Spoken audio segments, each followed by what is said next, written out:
Hi everyone, my name is Alessandra. I am one of the curators for the Lehigh Valley LGBTQ Plus Film Series. I'm joined by one of our other curators, Kathy Ford. Adriana could not join us today, but we are joined by a very special guest, Megan Falley. Megan, thank you so much for joining us here today. Hey, thank you for having me. I'm excited to talk about the film. You just watched the film. Folks who are part of our audience members, you obviously are very familiar with who Megan is after just seeing the film. Megan, you are a poet, a writer, an artist, and I just want to again thank you so much for giving us some of your time today to discuss the film and everything. I know me specifically, even though Kathy and Adriana were so on board with picking this film, I think I was probably 17 watching the first YouTube video I saw of Andrea's. I think it was I Do, and just being able to see and how social media has kind of just allowed us to engage with poetry and art in this way, and then seeing this beautiful documentary, it is just utterly amazing. And I just want to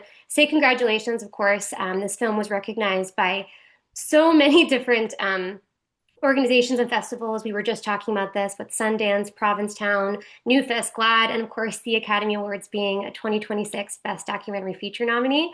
So just congratulations on that. Kind of dipping back into my personal backstory with why I was really excited to see this particular story, to watch your story, and then of course to be speaking with you. Would you mind sharing a little bit about your own background as a writer, an artist, a poet, and how your worlds maybe first collided? I know we've heard this story, but maybe just hearing it from your mouth, and how maybe this partnership and your love story eventually turned into the desire to make the documentary that we all just watched. Yeah, I think Andrea and I both came to poetry from sort of different places, and it wasn't maybe necessarily expected. I did a lot of acting, a lot of singing, a lot of dance. I was just sort of I loved being on stage, but I happened to have a skill of writing that was really encouraged by all my teachers since a very young age. But I really wanted to be a performer. And when I got to my first year of college, happening in the basement of the building that of my dorm was a spoken word club, which is something I never heard of. But the first week that I got to school, I went downstairs in the basement and I saw this art form that was this marriage of writing, which I'd always been told I was good at, and then performance, which was always my passion. I was like, oh my, I felt like it was written in the stars for me to be in that dorm out of all the dorms I could have been in that club and everything. And Andrea and I, we have a 13-year age difference.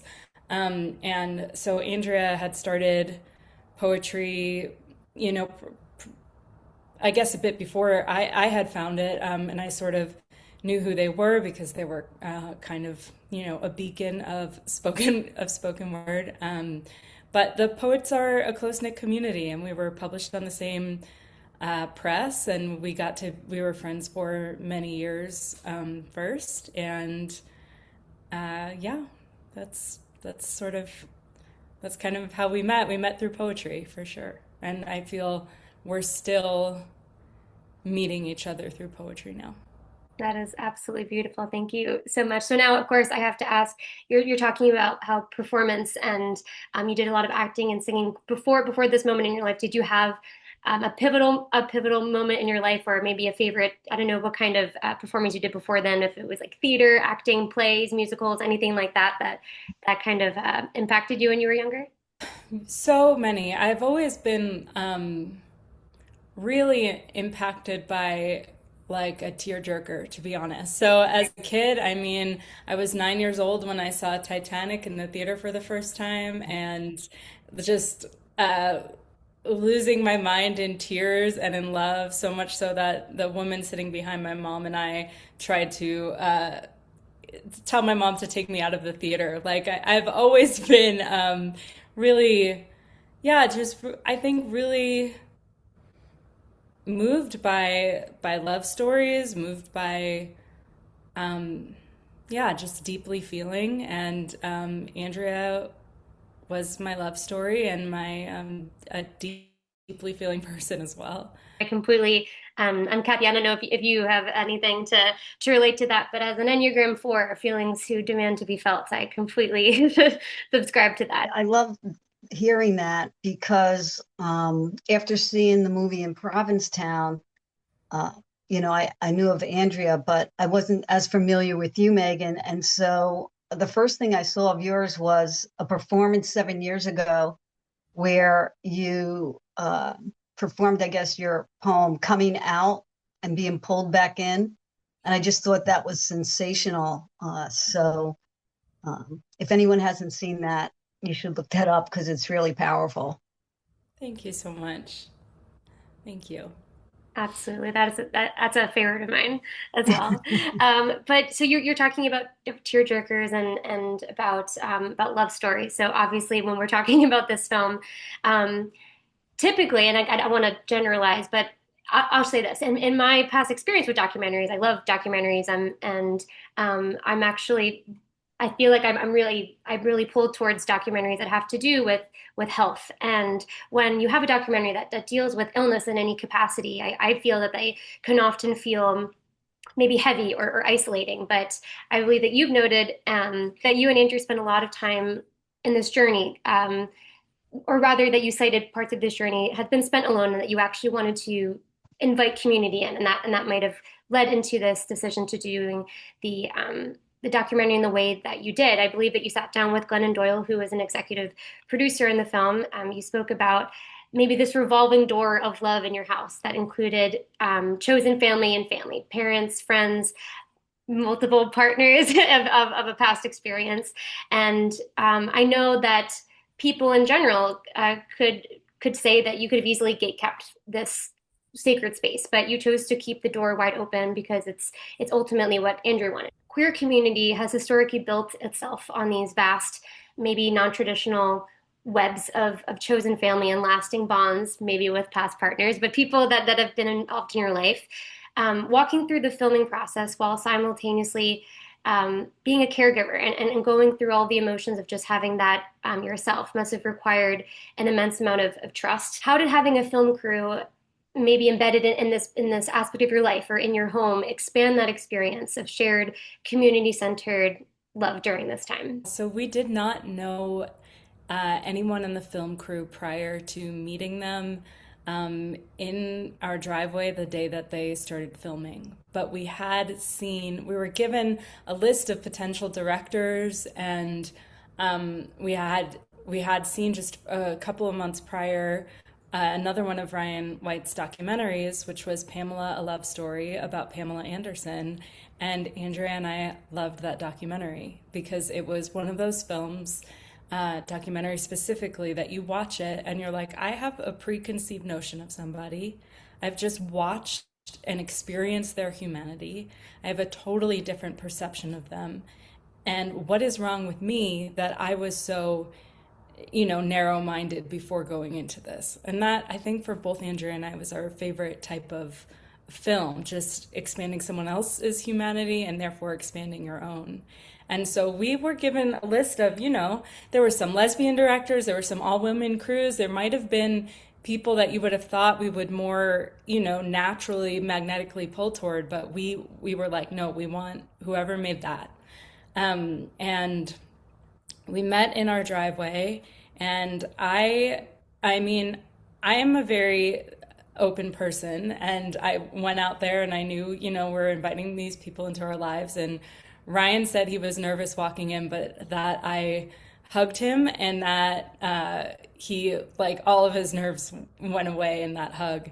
And Andrea said, I guess you're going to be with me when I die. Welcome to my home. And that was their first really words to this crew of people. And I think, to speak to the level of openness that Andrea and I both had, and, maybe if we weren't facing the idea that we would have limited time together, that Andrea would have limited time on this planet, maybe there would have been more of a give and take or a walled process. But I think that with the benefit, the gift of mortality is like, all of that being guarded or playing a game or withholding or anything. It just is such a completely ridiculous point.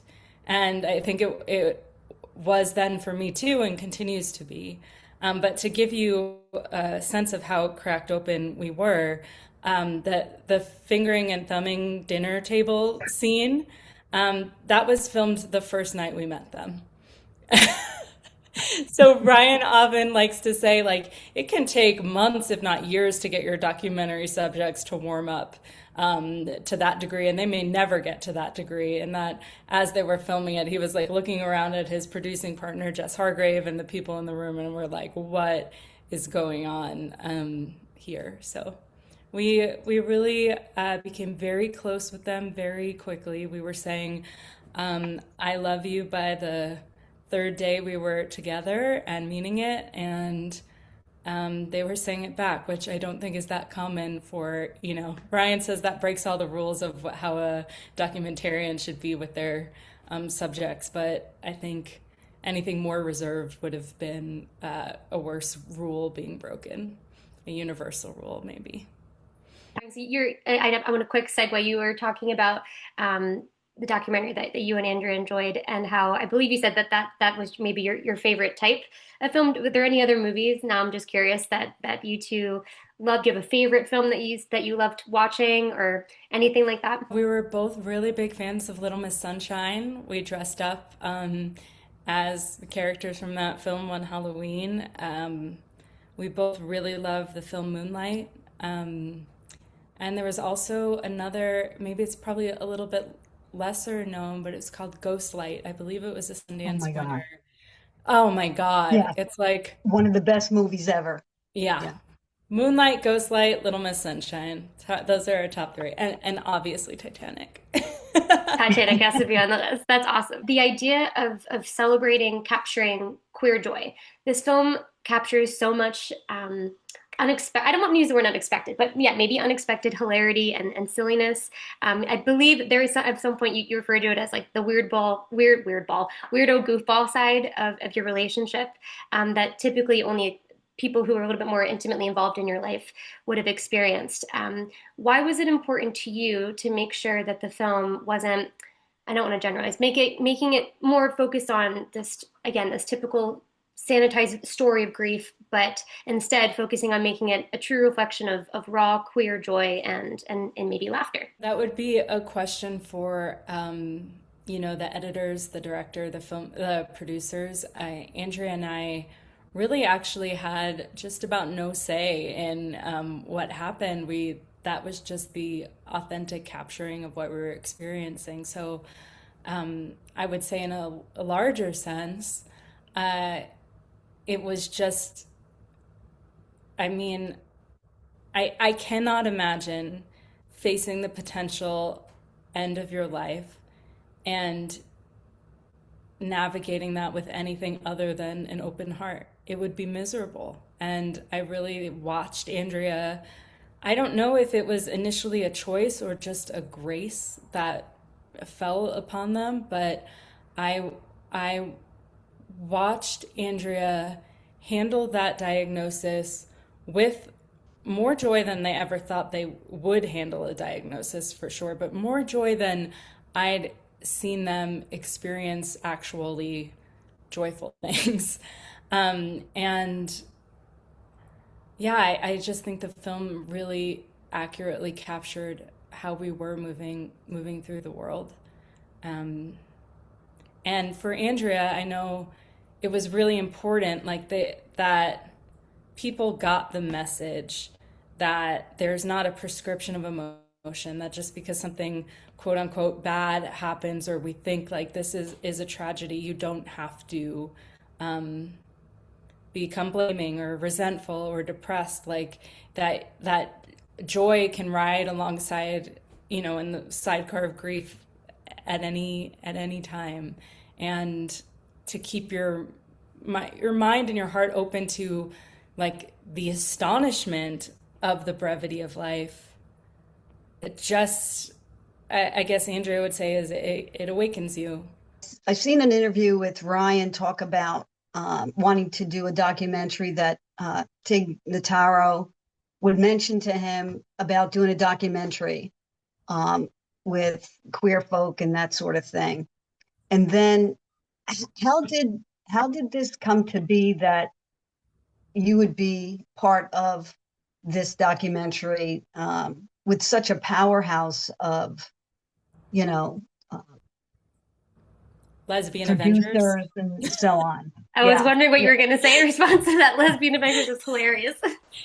Um, so so Steph, who's in the dinner table scene, the one who gets thumbed, she is one of my best friends in the whole world and has been great friends with Andrea for many years. And she had just been visiting us from, every few weeks throughout Andrea's diagnosis and spending time with us. And she had the thought of, oh, Meg Andrea's life right now would make a really good documentary. And Steph is the one who knew from the beginning, the only one who knew that it was a love story and not just like a portrait of an artist and of Andrea. And Steph and Tig Notaro are best friends, and Andrea has known Tig for many, many, many years. They sort of came up on a very similar path. Tig lived in Colorado for some time. And Steph, I think, waited almost a year before broaching the subject with Andrea and I because she was trepidatious and she didn't know if we would, how we would react, which is crazy now to think about. But so that was sort of how that started. And then when Steph mentioned the idea to Tig, Tig is just one of those people who I, maybe is like a born manifester, but like she gets an idea in her head and it's just like go, go, go, go, go, green lights. And she started looking for executive producers, people to help fund the film because we were told very early, listen, we can't pitch this to Netflix. A major streamer's not going to No. buy it. Poetry, cancer, non-binary, like what's worse than one poet? There's two poets. Like none of this is going to fly off the shelves. We have to make the most beautiful film that we can and then present it. And so, yeah, Tig helped, find some funders for it, and Glendon and Abby helped that too. And then just the most amazing people started getting attached to the process. Sarah Bareilles and Brandy and Catherine Carlisle, Kevin Nealon. We like to say it's like mostly lesbians and Kevin Nealon who funded the film. But we really became a very sweet, connected family. Oh, it really was amazing to see how it all came to be.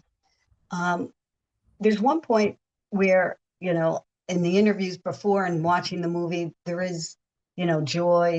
There's all the ups and downs, joy and sorrow. There's everything, human emotion and so on.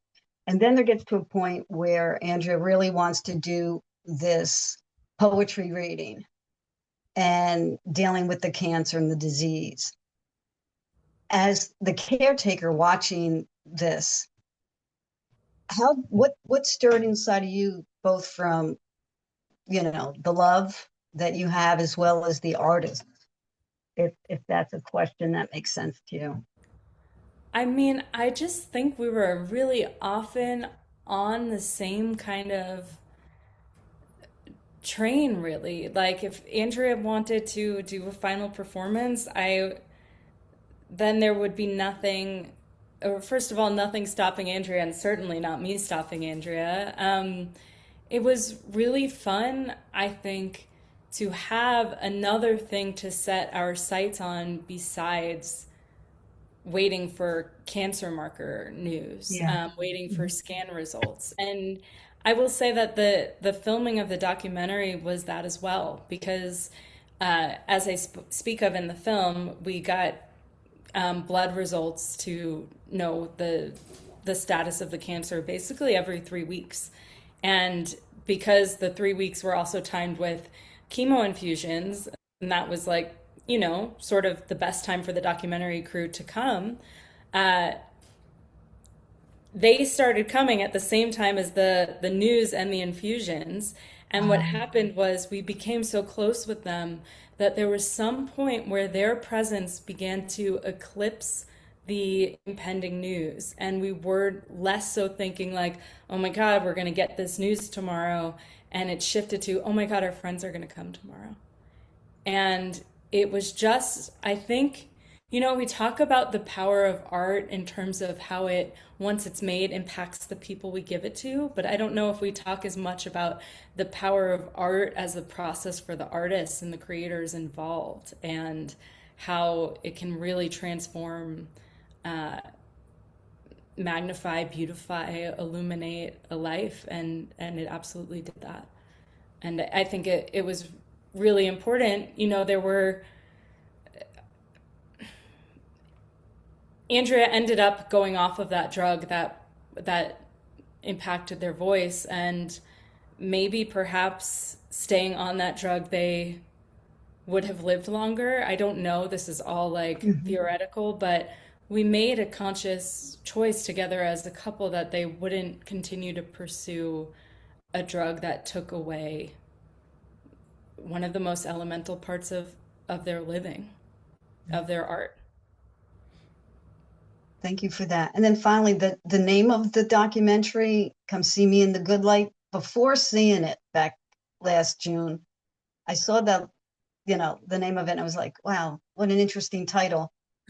And then seeing it, I couldn't imagine it being called anything but Come See Me in the Good Light. Were you all involved with that title, or how did that come to be, if there's an answer to that? Just curious. Yeah, that is the title of a love poem Andrea wrote for me.